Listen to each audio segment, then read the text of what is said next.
झी5 आजच सबस्क्राईब करा आणि पहा तुमचे आवडते शोज। बरं वाटतंय का तुम्हाला आता? सीताई, मनात गोष्टी साचून ठेवून का त्रास करून घ्यायचा? तो हा असा काढायचा, कारण ना काही वेळा आपल्याला कळत नाही की कोण चुकतंय, काय चुकतंय, कसं होतंय हे सगळं। अशा वेळी ना ती परिस्थिती चुकीची असते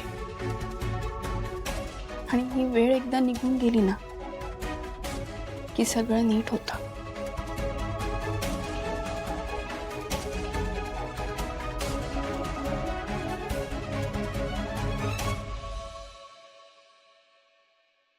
घ्या ए हे हे तुझ्यासाठी आणलंय हे सगळं सगळं संपवायचं आणि ज्यूस पण प्यायचा। आता तू काळजी घेतली पाहिजेस ना स्वतःची। आज काही न सांगता तू हे आणलेस? काय ना दिव्या, तुझं माझं पटत नसलं तरी तू प्रेग्नेंट आहेस हे मी नको विसरायला। आणि जे घडलं त्याच्यावर मी विचार केला, माझं खरंच चुकलंय आणि तू बरोबर बोलत होतीस। आणि काकूने पण ना असा आजीवर डायरेक्ट आरोप नव्हता केला पाहिजे। तू पण केलाच ना? हो मी केला, पण माझं कारण वेगळं होतं। कारण मला सगळं काकूकडून कळलं होतं ना, त्याच्यामुळे माझा गैरसमज झाला। पण खरंच सॉरी, तुझं बरोबर आहे। ठीक आहे, कळलं। तू जाऊ शकतेस आता।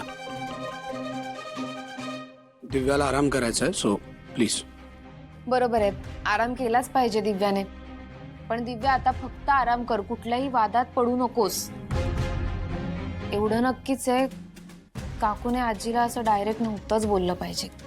कारण म्हणजे डाऊट जरी आला तरी आजीला एकटीला बाजूला घेतलं पाहिजे होतं, मग विचारलं पाहिजे होतं ना सगळं। हा, म्हणूनच मी भांडले ना। पण शिवाने पण बोललं पाहिजे होतं। मला धक्का बसला, ती काहीच बोलली नाही। बिचारीचा गोंधळच झाला असेल, माहेर निवडायचं की सासर असं मनात आलंच असेल ना तिच्या। पण निवडला तिने सासरच। काय आहे, शेवटी तिला इथे राहायचं आहे ना। मला हे अपेक्षितच होतं। शेवटी तिला हे घर आता जास्त जवळच आहे ना। दिव्या, काय बोलतीयस तू? कळतंय तुला? काय चुकीचं बोलतीये? ती वाईट नाहीये, पण आज तिने बाईआजीची बाजू घ्यायलाच हवी होती। हेच हवंय मला दिव्या, तुला उचकवून तुझा फायदा करून घ्यायचा। मला कळतंय कीर्ती, तू काय करायचा प्रयत्न करतेस, पण मलाही तेच हवंय। त्यामुळे तू बोल, तुला काय बोलायचंय तू बिंदास बोल। नाही, पण बरोबर आहे तुझं, मला तुझं म्हणणं पटतंय। पण मला नाही पटत आहे। तू बोल ग, त्याला कळत नाही काय बरोबर आहे आणि काय चुकीचं। पण चंदनची पण काहीच चूक नाही। काय ना, शिवाने सगळ्यांना एवढा चांगुलपणा दाखवलाय की कुणाला ती कधीच चुकीची वाटत नाही। खरं तर काकूची चूक जास्त आहे ह्याच्यात। म्हणजे तिने पण शिवाच्या घरच्यांवर म्हणजे तुमच्यावर एवढा जीव लावला आणि असे डायरेक्ट आरोप केले। मी पण मूर्ख, काकूच्या बोलण्यात आले ग। खरंच सॉरी। तू खा ना।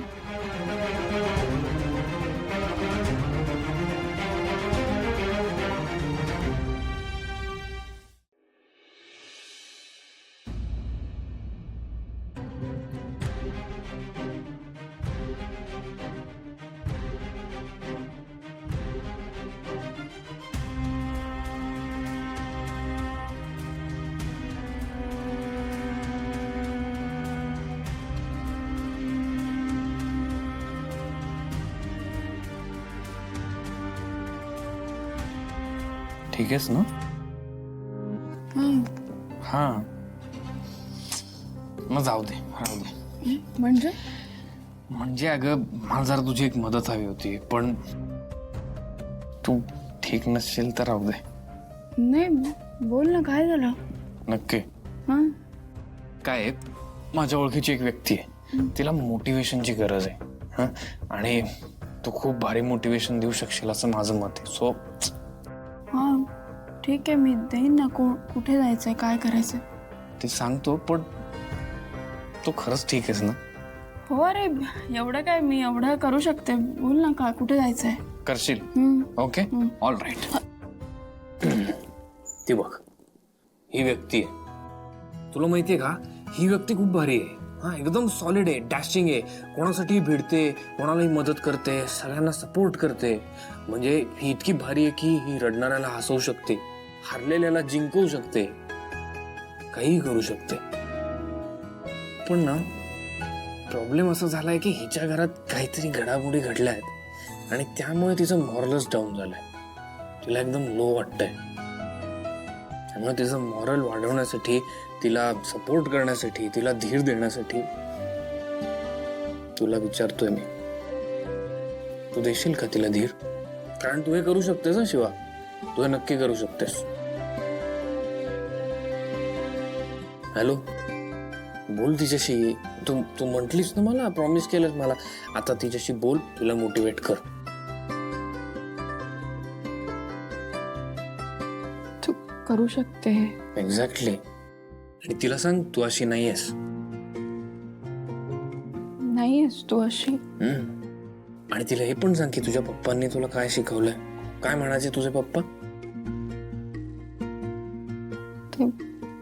ते म्हणायचे की आयुष्यात अशी वेळ बऱ्याचदा येईल जेव्हा आपल्याला हल्ल्यासारखं वाटतं. तेव्हा ना आयुष्यातले खूप चांगले क्षण आठवायचे आणि म्हणायचे की पुन्हा हे सगळं परत येणार आहे, पण आज जर तू खंबीर राहिलीस तर. त्यामुळे तू खंबीर राहा. या अडचणी सगळ्या छोट्या आहेत. उद्या उठून आपल्याला ह्याचं काहीच नाही वाटणार.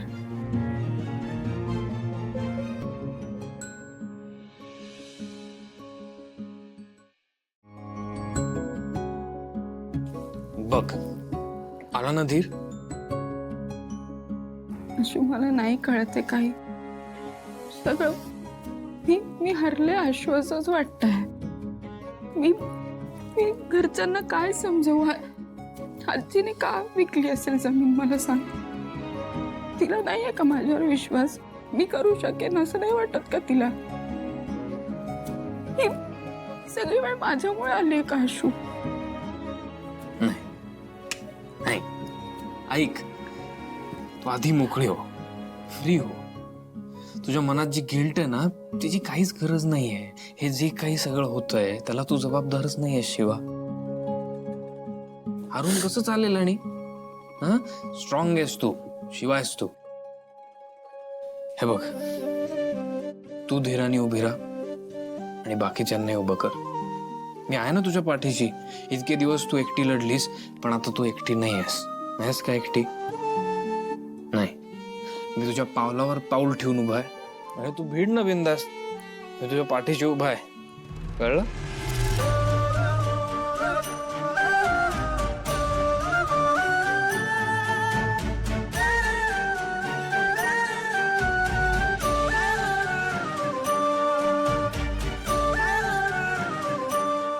झी5 आजच सबस्क्राईब करा आणि पहा तुमचे आवडते शोज